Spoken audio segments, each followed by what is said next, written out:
Guys welcome back to my channel. This is your host Baniya Fashion Wala. So guys आज हम जिस topic पे बात करने वाले हैं वो है रोल ऑफ पैटर्न मेकर। जो टैग पैक्स बनाते हैं उनका क्या रोल रहता है बेसिकली इंडस्ट्री में, उनका क्या स्कोप रहता है इंडस्ट्री में, किस टाइप का वर्क वो करते हैं। कहीं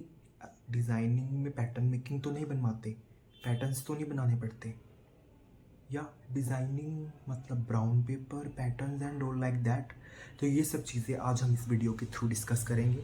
और मैं आपको बताऊंगा कि किस टाइप का वर्क पैटर्न मेकिंग में होता है, पैटर्न मेकर्स क्या करते हैं इंडस्ट्री में, उनका क्या रोल है, किस टाइप का स्कोप है, क्या salaries packages according to starting career के ऑप्शंस के हिसाब से उन्हें प्रोवाइड किए जाते हैं।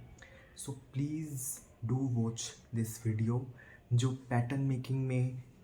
माहिर हैं और जो इसे अपना कैरियर ऑप्शंस बनाना पसंद करना चाहते हैं, so please guys do watch this video. तो आज हम वीडियो में बात करते हैं कि पैटर्न मेकिंग का क्या रोल रहता है। तो फर्स्टली जो यूनिवर्सिटी में स्टूडेंट्स पढ़ते हैं उन्हें पता ही है कि पैटर्न मेकिंग कहते किसे हैं, पैटर्न मेकिंग में होता क्या है। तो गाइस फर्स्टली अगर जिनको नहीं पता है पैटर्न मेकिंग में क्या होता है, क्योंकि जो स्टूडेंट्स अभी सोच रहे हैं कि मुझे डिज़ाइनिंग करनी चाहिए नहीं करनी चाहिए, तो ये वीडियोस वो ज़रूर देखें। और जो अभी डिज़ाइनिंग की पढ़ाई कर रहे हैं वो इसे इसलिए देखें ताकि उनको पता चले कि इंडस्ट्री में क्या वर्क होता है। और जो इंडस्ट्री में पहले से ही हैं तो वो इसलिए देखें कि मैं सही बोल रहा हूँ या नहीं बोल रहा हूँ, और कमेंट्स में ज़रूर बताएं ताकि मैं अपनी वीडियोज़ में और अच्छे से अपनी चीज़ों को एक्सप्लोर कर सकूँ। सो गाइज इंडस्ट्री में जो पैटर्न मेकिंग का काम करते हैं उन्हें टैग पैक्स की एक टीम बोलते हैं। टैग पैक्स बेसिकली क्या रहता है, एक स्टार्टिंग से लेके एंड तक का एक प्रोसीजर रहता है। उसमें हमारी जो मेन आउटफिट रेडी होती है उसके पैटर्न्स बनाए जाते हैं। जो यूनिवर्सिटी में बच्चे पढ़ते हैं, अभी स्टूडेंट्स हैं, उनको पता है पैटर्न मेकिंग्स कैसे करते हैं, कितना हार्ड, सबसे हार्ड चीज़ होती है पैटर्न बनाना। क्योंकि अगर आप एक फुल आउटफिट क्रिएट कर रहे हो, आपने इलिस्ट्रेशंस बना लिए हैं, सबसे बेस्ट है कि इलिस्ट्रेशंस बना ली हैं, उसके बाद आप क्या करते हो, फर्स्टली ड्राफ्ट्स करते हो। ड्राफ्ट्स कब होंगे, जब पैटर्न्स बनते हैं। तो पैटर्न बनाना सबसे मुश्किल है। आप जिसकी मेजरमेंट्स ले रहे हो, चाहे वो एक डमी हो या कोई मैनिक्विन हो या आप अपनी खुद की ले रहे हो, आप सोचते हो कि मैं खुद के लिए अपनी बना रहा हूँ ड्रेस या आउटफिट या कुछ भी, तो अगर एक मेजरमेंट इधर से उधर हुआ और आपकी पूरी आउटफिट ख़त्म, आपकी पूरी आउटफिट बर्बाद। तो ये सबसे इम्पोर्टेंट रहता है पैटर्न मेकिंग का, क्योंकि जो पैटर्न मेकिंग में स्टूडेंट्स हैं उनको पता होगा कि सबसे ज़्यादा हार्ड एक पैटर्न में एक मेज़रमेंट इधर से उधर हुआ। तभी जो मेरी लास्ट वीडियो गाइस अगर आपने नहीं देखी है अब तक कि कौन से सब्जेक्ट्स हमें चूज़ करने चाहिए, यूनिवर्सिटी में आना है, एडमिशन लेना है डिज़ाइनिंग में, तो please go and watch this video and do like share comment on this channel. So guys हम आगे बढ़ते हैं कि पैटर्न मेकिंग में क्या होता है। तो बेसिकली हम सपोज करें कि अगर हम एक आउटफिट बना रहे हैं, एक एथनिक आउटफिट है, कोई लहंगा है, लहंगा या कोई भी लहंगा लेते हैं, चलो लहंगा बनाने के लिए अगर हम उसका कोई अपर पार्ट बना रहे हैं, कोई ब्लाउज़ है या कोई हाई नेक टॉप है, कुछ है, तो उसकी मेज़रमेंट्स अगर आप एक मैनिक्विन की ले रहे हैं, एक डमी की मेज़रमेंट्स ले रहे हैं, एक को डमी की या मैनिक्विन की ले रहे हैं, तो उन सबका भी वैसे तो ऑलमोस्ट एक ही साइज़ रहता है अगर आप डमीज़ को नंबर के हिसाब से लेते हैं। डमीज़ में भी नंबर आते हैं, वो आने वाली वीडियोज़ के थ्रू मैं आपको हर सारी चीज़ें बताता रहूँगा। तो अगर आप खुद का मेज़रमेंट ले रहे हैं तो भी ठीक है, आपको हर चीज़ का मेज़रमेंट लेना है, शोल्डर, नेक, बस्ट पॉइंट्स या अंडर आर्म, ठीक है, या बैक का नीचे, सब all these kind of things के आपको मेज़रमेंट्स लेने होते हैं। मेज़रमेंट्स के थ्रू आपको एक पैटर्न बनाना होता है, जिसके पैटर्न बनाने के बाद जिसके बाद आप एक ड्राफ्ट करते हैं। ड्राफ्ट क्या होता है, एक मसलिन का फैब्रिक होता है जो थोड़ा रेयर टाइप का फैब्रिक होता है, जो पैटर्न्स में ड्राफ्ट करने के काम बेसिकली ज़्यादा यूज़ करते हैं ताकि चीप सोर्स ऑफ फैब्रिक है, क्योंकि महंगे फैब्रिक पे बनाने से पहले इतनी कॉस्टली चीज़ों को हम एक ड्राफ्ट के तौर पे पहले मसलिन फैब्रिक पे ही बनाते हैं। तो वो सब चीज़ें एक पैटर्न बना के, स्लीव है, स्लीव का या फ्रंट बॉडी एक है, ठीक है, बेसिक बॉडी ब्लॉक है, तो या बैक है, नेक लाइंस हैं, तो वो सबके अलग अलग पैटर्न्स होते हैं, तो वो बना के उसमें जो हमारी एक एक्सेल शीट्स बनानी पड़ती हैं हमें, उसमें मेज़रमेंट्स हर चीज़ के measurement, shoulder, upper shoulder, lower shoulder, neck lines के, बस्ट एरिया के, अंडर आर्म के, हर टाइप के मेज़रमेंट्स, क्या क्या मेज़रमेंट्स हैं, इंचज़ में है, सेंटीमीटर्स में, आपने क्या साइज़ चूज़ किया है, यूके साइज़ चूज़ किया है, इंडियन चूज़ कर रहे हो आप, इसमें भी सब प्रोपोर्शंस के अकॉर्डिंग ही चलना पड़ता है। उसके बाद जो आप पैटर्न बना रहे हो, वैसे डिजिटली जो बनाते हैं कैड में या फ़ोटोशॉप में, इलस्ट्रेटर में, तो वो भी सही रहता है। अगर आप हैंड से बना रहे हो तो पैटर्न को, तो वो पैटर्न हम उसमें फ़ोटोज़ क्लिक करके एडजस्ट कर सकते हैं, या अगर आप कैड से किसी सॉफ्टवेयर से बना रहे हो तो वहाँ से आप उसको कॉपी पेस्ट कर सकते हैं। उसके बाद जो मेन हमारी आउटफिट बनेगी, उसका का पूरा डिस्क्रिप्शन डालना, आपने कहाँ से ग्रेडिंग की है, कहाँ से सोर्सिंग की है, क्या क्या रोल आपने चूज़ किए हैं, कैसे आपने कटिंग की है, क्या क्या टूल्स होते हैं, कैसे आप एक अगर ब्रांड के लिए कर रहे हो तो फुल इंफॉर्मेशन उस ब्रांड की, उसकी हिस्ट्री, उसकी आने वाली कलेक्शन, अगर वो जैसे 24 अभी चल रहा है, 25 की कलेक्शन 26 की है, तो वो सब चीज़ें, तो ये पूरा एक टेक पैक का प्रोसेस रहता है टॉप टू एंड। तो ये सब पैटर्न मेकिंग में होता है। अगर कोई डिजिटली करता है तो अगर मैं सैलरी पैकेजेस पे आऊँ, कोई डिजिटली अगर इस चीज़ में माहिर है, सॉफ्टवेयर्स में माहिर है, तो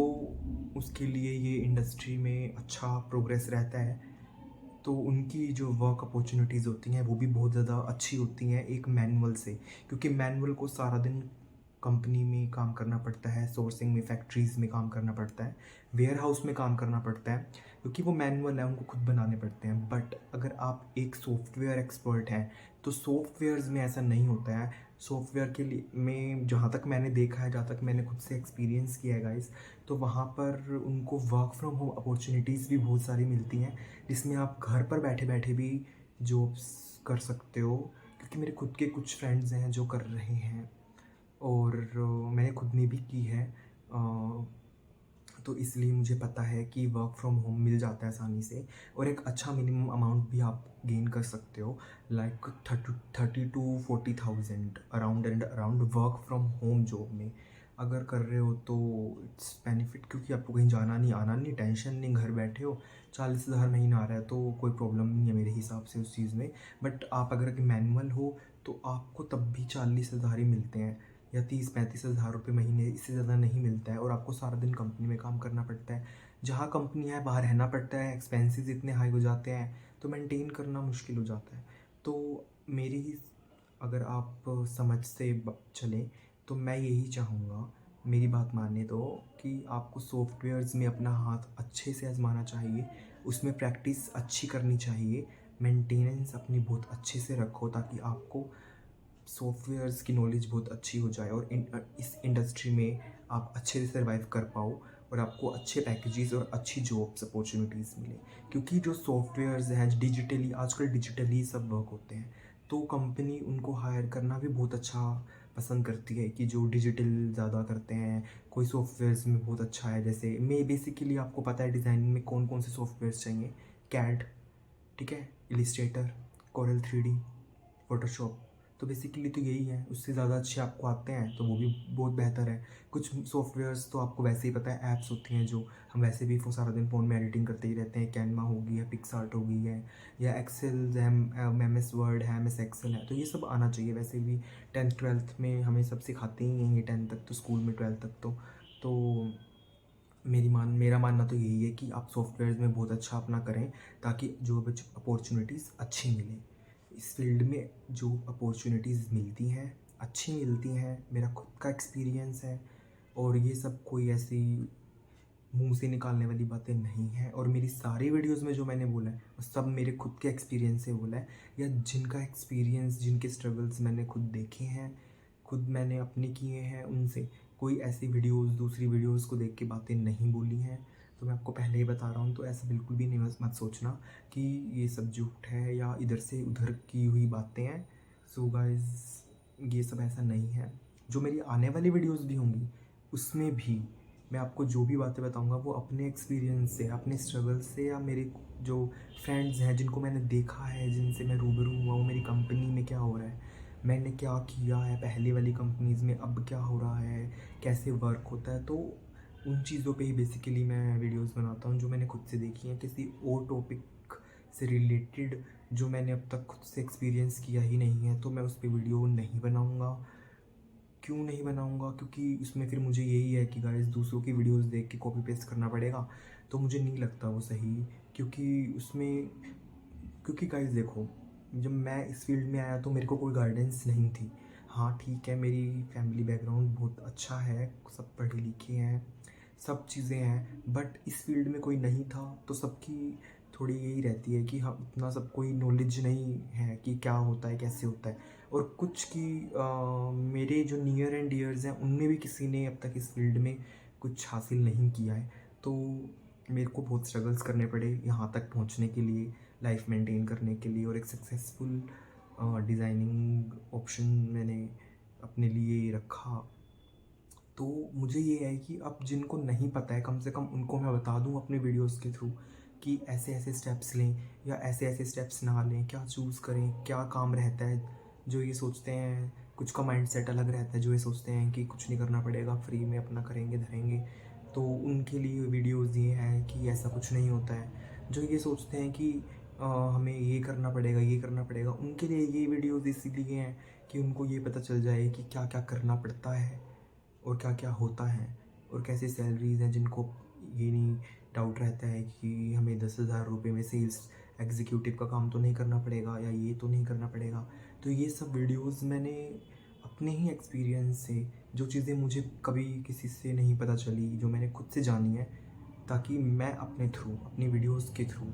आप सबको बता सकूं कि ये सब चीज़ें इस तरीके से वर्क करती हैं इस इंडस्ट्री में। सो गाइज आज के लिए इतना ही। So please do watch my videos, अपना प्यार दें, ज़्यादा से ज़्यादा शेयर करें, subscribe my YouTube channel, like and do comments, don't forget to do comments. आपकी कोई क्यूरी है, आपको कोई क्वेश्चन है, वीडियोस पसंद नहीं आ रही हैं, आ रही हैं, या वीडियोस में कोई बदलाव करना है, कुछ अच्छे से मैंने नहीं बोला या कोई मेरी मिस्टेक है या कोई मेरे गलत मिसप्रोडक्शन कर दिया है या कुछ भी है, तो वो प्लीज़ बताएं ताकि मैं अपनी आने वाली वीडियोस में उस पर काम कर सकूं और आपके क्वेश्चंस का जवाब दे सकूं। So do watch our videos, Baniya Fashion Wala. Thank you so much.